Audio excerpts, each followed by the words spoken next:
Hello guys, and welcome to yet another episode of the Daily Drive Show, where all we do is dissect cars and talk about cars.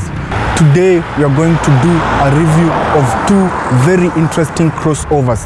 The first one is the 2017 Mazda CX-5 and the second one is the 2016 Mitsubishi Outlander. Be sure to keep it locked, don't touch that dial.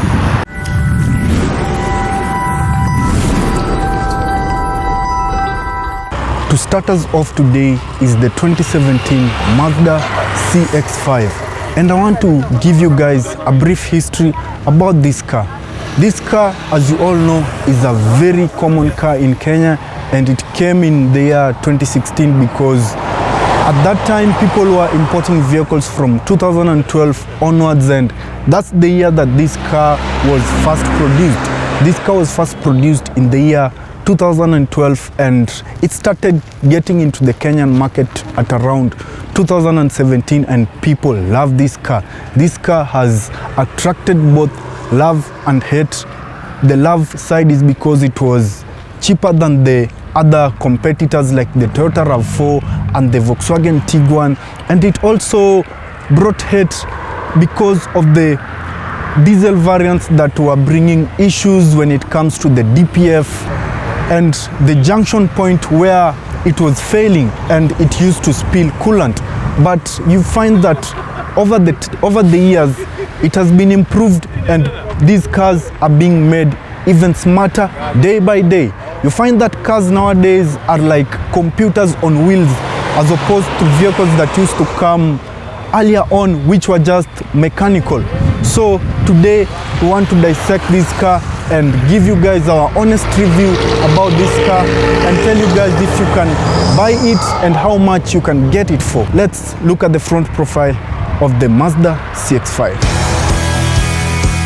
So onto the front profile of the 2017 Mazda CX-5. The first thing that you notice when you look at this car from the front is that the hood is very wide compared to the other variants that came, and this hood is longer than the other variants. You find that there is the engine from the CX-9, the 2.5 turbo petrol engine was taken from the CX-9 and fitted here, and it was quite big, so they had to increase the size of the hood.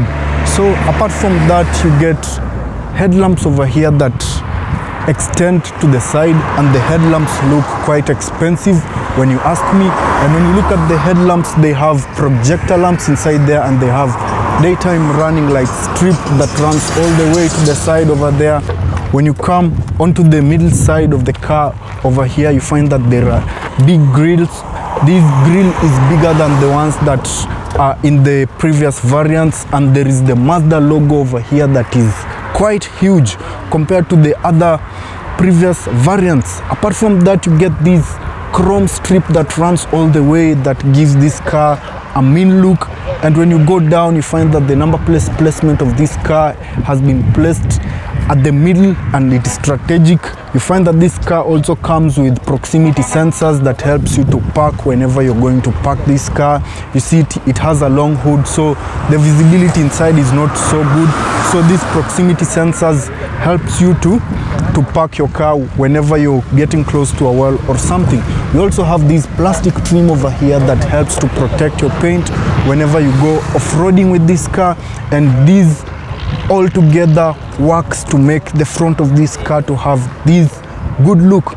So with that being said, let's go and look at the side profile of the 2017 Mazda CX-5.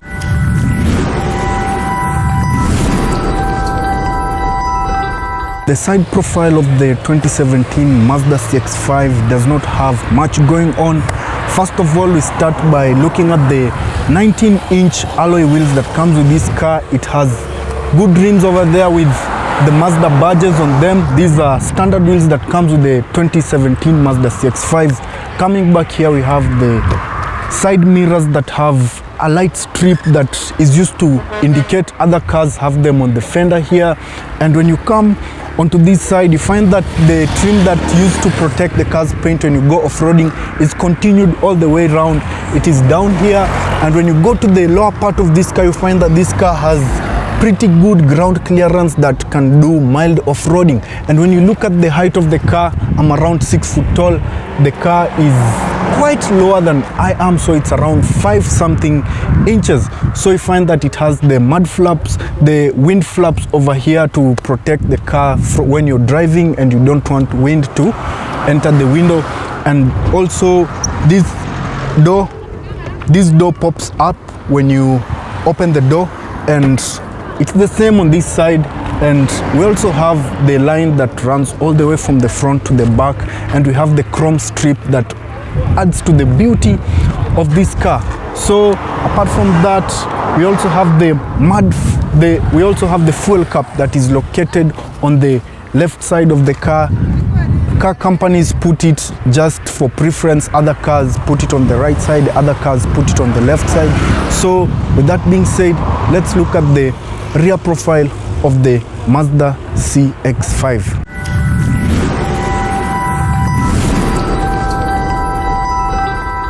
Onto the back profile of the 2017 Mazda CX-5. The first thing that you see when you look at this car is how tall the back profile of this car is, and onto the top here there is this spoiler that has the brake lights on top here. The brake light is red, and when you come down there is this windshield that has the wiper on it, and when you go down you find this huge Mazda badge with the taillights at the sides, and the taillights look really good. The taillights are multicolored, which each color has things to do. There's the indicator, there's the reverse lights, and all the good things. So we have the CX-5 badge over here and the Skyactiv D technology badge over here. That means that this car is a diesel when you see this D. So apart from that, you see that this car comes with a camera down here that helps you to reverse and to look at the rear part of the car. The number plate goes onto this part of the car, and when you go into the lower part, this car also comes with proximity sensors at the back here. So you find that on the lower part, you find the defrosters on the left and the right side of the bumpers, and this car also comes with dual tailpipes that adds on to the beauty and adds on to the performance of this car. Another thing that you're going to check is the boot space of this car, and one cool feature that this car has is that you can open the boot with a click on the remote fob over here. So the tailgate is automatic, and it comes with 507 liters of boot space, which is a very huge space. You can put a couple of suitcases over here. I know that I can fit onto this boot space.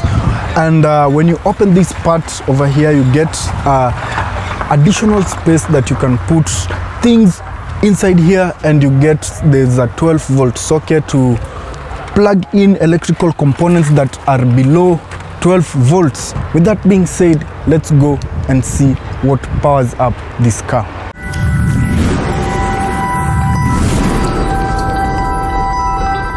Under the hood of the Mazda CX-5 is a range of engines that can come with this car. The first one is the 2-liter petrol engine. The second one is the 2.5-liter turbo engine that came from the Mazda CX-9 that was adopted, and the third engine is the 2.2-liter turbo diesel engine, which is in this car. So this car comes with a fuel tank capacity of 56 liters, and the fuel consumption ranges between 12 to 19 kilometers per liter, depending on the specific trim that you have taken. So with that being said, we can take a look at the interior of the 2017 Mazda CX-5.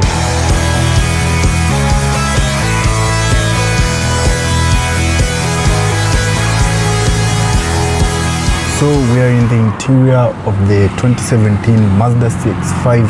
And if you are well conversant with the previous variants of the Mazda CX-5, you find that there's a lot of changes that has been done to this interior to add on to the luxury touch and to add on to the practicality of this interior. So the first thing that I want to check when I get into this car is the headroom that I get and the legroom that I get. The headroom that I get is quite huge because I'm around 6 foot tall. The legroom is quite big because I've not had to like adjust the seats. So the driving position when I sit, when I look up front is very good. The view over the hood is not quite good, but there are some proximity sensors to compensate for that. So that is well. So apart from that, when we move on to the dashboard of this car, because it's the first thing that you see when you get into this car, find that the dashboard is divided into two sections. There's the upper part and there's the lower part. The upper part is made up of squeegee material that is not plastic, and the second part is made up of leather that is soft and has some gray stitching onto it. And another thing that comes with this car is the heads-up display that gives you information about the speed, about your fuel capacity when you're driving this car. And this car also comes with a good infotainment system in the middle here that helps to decluster the middle section of the dashboard. So when you come down, you get this DVD that has been well hidden inside the dashboard. The steering wheel is not that huge, it's good and it's firm when you hold it. It comes with buttons over here that you can use to set whatever you want to set in the car. The cruise control, this car comes with adaptive cruise control. It comes with many features that you're just going to look about in a second. It also has the knobs for the indicators, it has knobs for the wipers and all that good stuff. And it also comes with features over here. It comes with idling stop, and it has buttons down here that you can use it to turn the idling stop on or off. It has lane departure assist. It has traction control system that you can turn off. It also has a 360 degrees view that you can use to look at the car as if it's being looked on a drone. It also has parking assist, and this button at the side here, you can use it to open the tailgate when you're inside the car, and you can also open it with the key fob as we looked at it earlier. So this car has 3 dials on the middle part over here. The gauges are 3. So the first gauge is the RPM gauge, which goes up to 6 because this is a diesel car. You find that the petrol cars go up to 8,000 RPM, but this one goes up to 6,000 RPM, and the speedometer goes up to 180 kilometers per hour. The last dial is a digital dial that used to show you like different information, like when your car is open, the door that is open, it shows the specific door that is open. And when you come onto the middle section here, you find that this car has vents that are well designed. You find that the vents are like done in 5 shapes, 1, 2, 3, 4 and 5, to match the CX-5 design of this car. And this car has a button that is used to start or stop the engine. And this car, one thing that is good about it, it comes with heated seats, and it also comes with a heated steering wheel, and it has a dual climate control. That means that the passengers at the front will experience the AC as well as the passengers at the rear part. Under here we have the 120 watts 12 volt socket that you can plug in your appliances, and there is this part that you can place your phone, and there is the gear shifter over here that is this car, by the way, is a CVT transmission, so it has a manual mode that just plays with the RPM of the car to act as if it's a manual, but this car is a automatic with a CVT transmission. And it also has some features over here that you can use to control the volume of your car. You don't have to touch anything here, you just use this knob over here, and it has this knob to you know, access different modes of the car, the satellite navigation. And the handbrake of this car is just a button that is used in many cars from 2014 onwards. You've seen it has this one, and it also has an auto hold button over here. And the function of the auto hold button is such that when you're in a hilly place or when you're in a traffic jam, you just press the auto hold button, and you'll not have to press like the brake to hold the car.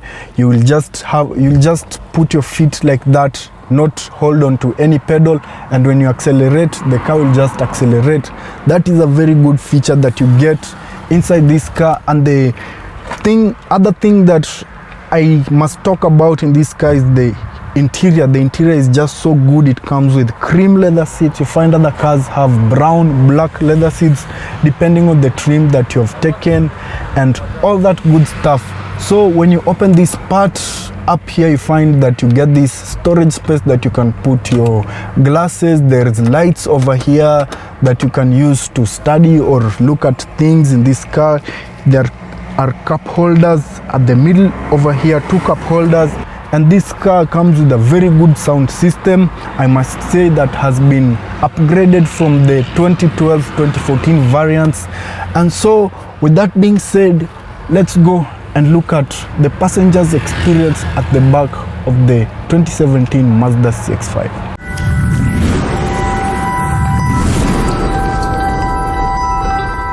The back of the Mazda CX-5 feels very prime, and it is so spacious. You find that the roof is quite high and the legroom is good, and the back of the car here is full of leather touches everywhere. I find that this part is made of black leather, this part is made of white leather and all that.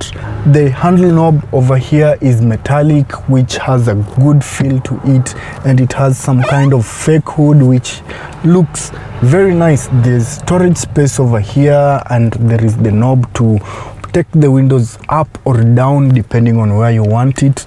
And this car also comes with cup holders at the door over here, and there is a speaker down here. There is this part at the middle over here that has vents because this car has a dual zone climate system, and the passengers seated at the back here will also feel the essence of the AC firsthand. And so when you come to the seats over here, the seats have cup holders. When you're not carrying the third passenger here, you can fold this part to act as an armrest, and the cup holders go here. And you find that this car has heated seats also at the back over here, which is a good sign. It also has a part where you can plug in your device at the back here, and it has a part that you can place your phone and plug it, and the back passengers here will be catered for. You don't find that in many cars that we are getting nowadays. Apart from that, you also find that there is this pouch over here that you can use to keep your files and all that good stuff. So that has been it for the review of the Mazda 2017 CX-5. We'll catch you guys after the break for the Mitsubishi Outlander. Stay tuned.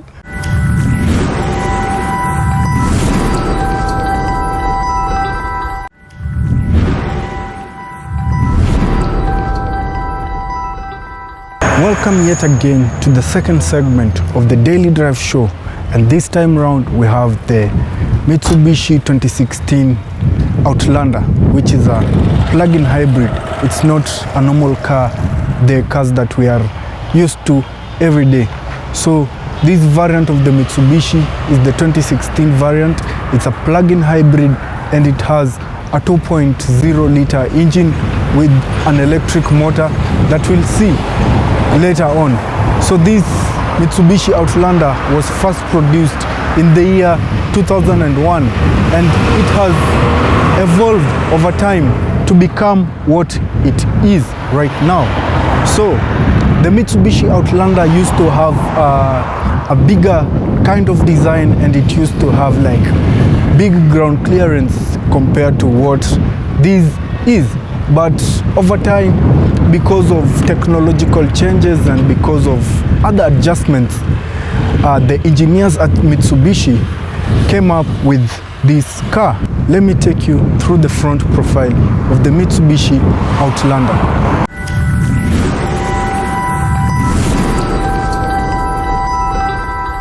We're going to start by looking at the front profile of the Mitsubishi Outlander 2016 plug-in hybrid, and the first thing that I notice when I look at the front profile of this car is that this car is not as wide as the Mazda CX-5 that we had reviewed earlier, and it has a simplistic look to it that makes it look good.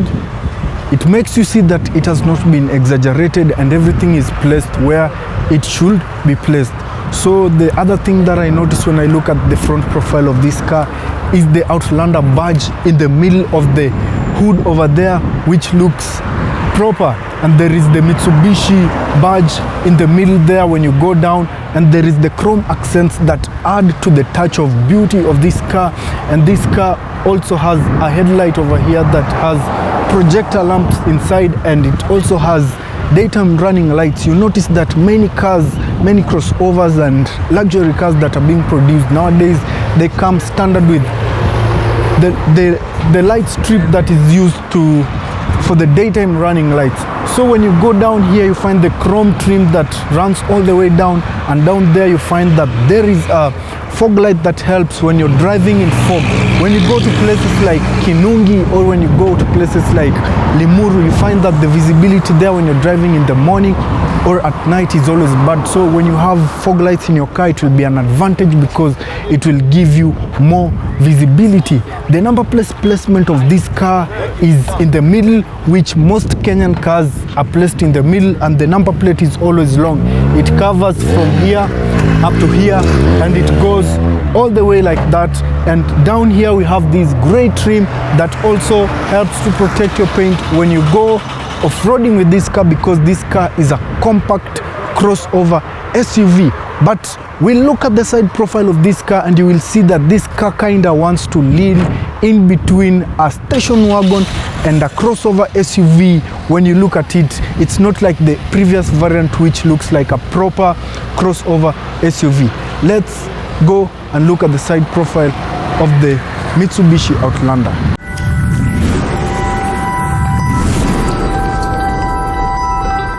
The side profile of the Mitsubishi Outlander is simplistic when you ask me. It doesn't have much going on. I like the aspect of simplicity that you see when you look at this car. The engineers that built this car made it to be simple, which is good. You find the plug-in hybrid electric vehicle badge that is at the fender over here, and when you go down here, you find that this car has size 18-inch tires, which are standard for the Mitsubishi Outlander 2016 model. There is the side mirror over here that has the indicator light. Other cars have them at the fender over here. And then when you come over to the door here, you find these flaps with the Outlander badge, and the doors open as they pop out like this. It has the Outlander badge also over here. There is a chrome trim down there that runs all the way to the back. It is the same like that with this back door. When you look at the ground clearance of this car, it is not as huge as the CX-5. The CX-5 is somehow higher than this car, and it also has a size 18-inch wheels. Let's now go to the rear profile of this car.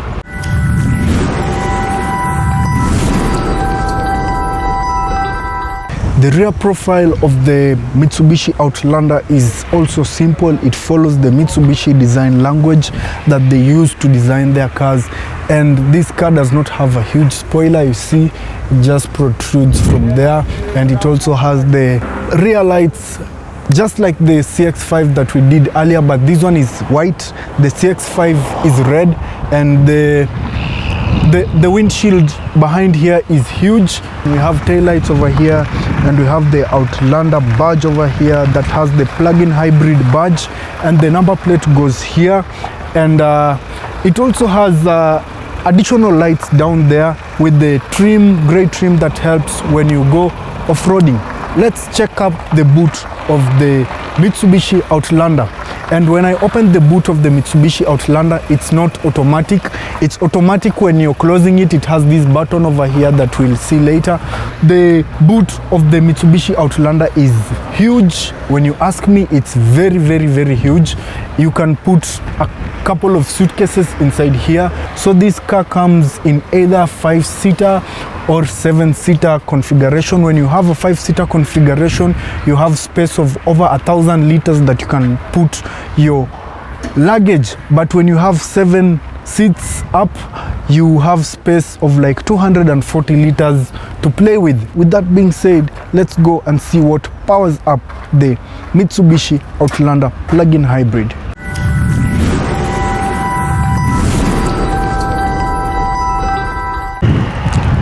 Before we get to see the powertrain of this car, there is one thing that I want to remind you guys, is that this car is a plug-in hybrid electric vehicle, and because of that, there is one side, which is the driver's side, that houses the charging port of this car, which takes both AC and DC charge, and there is the other side which houses the fuel cap that is used to fuel the car. So this car, when you look at it, it will have caps in both the right side and the left side. So let's look at the powertrain of the Mitsubishi Outlander.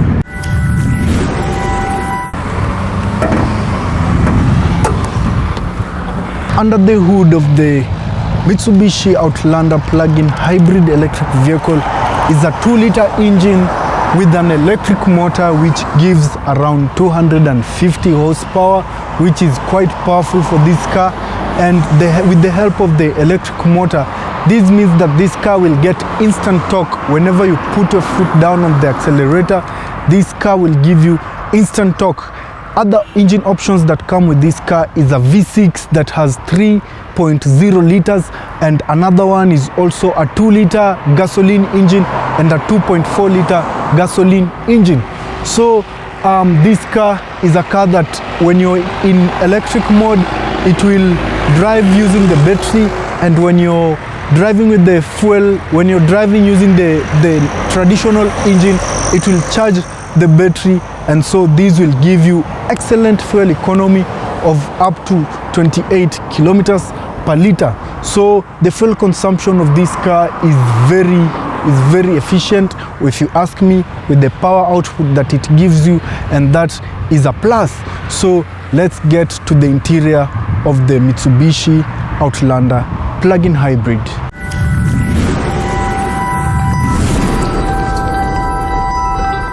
We are inside the Mitsubishi Outlander plug-in hybrid EV, and the first feeling that I get when I enter this car is that the seats are kinda hugging me. You find the seats have these protrusions that hold me in place. That means that if I do crazy corners, I'll be in place.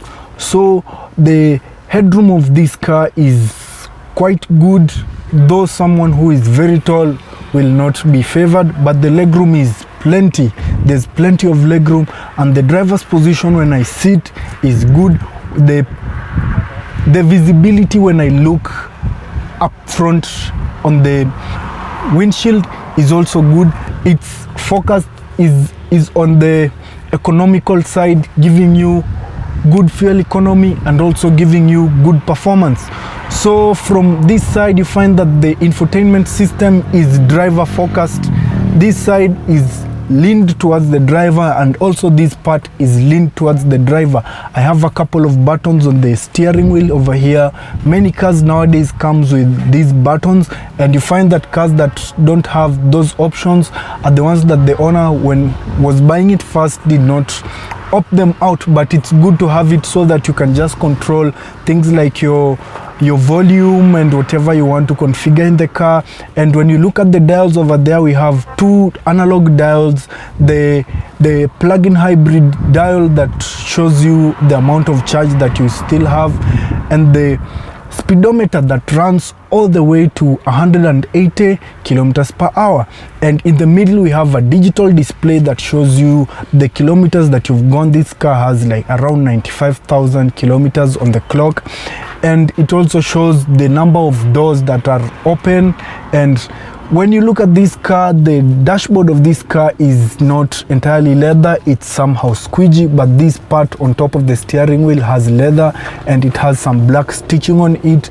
The steering wheel is entirely black, but it has kind of a brown cover that makes it look good. And personally, I'm not a fan of these covers. I would like to have the steering wheel to be as natural as possible. This car comes also with paddle shifters that, you know, they just make your car to act as if it's a manual, but this car is a traditional automatic transmission. So this car also comes with the automatic boots as we saw earlier, but when you go to open it manually, you just pull it, but when you want it to come down, you'll have to press a button for the boot to come down. This car also has radar guided cruise control, in that when you're driving forward, it will throw a wave and look at the car in front of you, and it will maintain the speed of the car in front, and it will brake or accelerate depending on whatever movement the car in front is doing. This car also has lane departure warning assist, whereby if you depart from your lane without indicating, it will give you a warning. And it also has collision detection assist, whereby if you're about to collide with somebody, it will automatically apply the brakes. That is if you turn on the driver's assist. It also has an AC and traction control system, which even the Toyota Probox has a traction control system. This car being an EV, it comes with a the button start, whereby you just press a button and the car will start. It has an infotainment system here. If you want the infotainment system to be in English, you will have to program it. You take it for somebody to program you the language so that you can have it in English. It has a dual climate control system, just like the CX-5 that we reviewed earlier, and it also has a heated steering wheel, and it also has things like the 12-volt socket that you get basic in cars nowadays. This car also comes with a traditional handbrake, which is good. And look at the gear level of this car. It's because this car is a electric vehicle come gasoline engine. It has a kind of an intelligent gear selector. Let's go and see the passenger's experience of this car.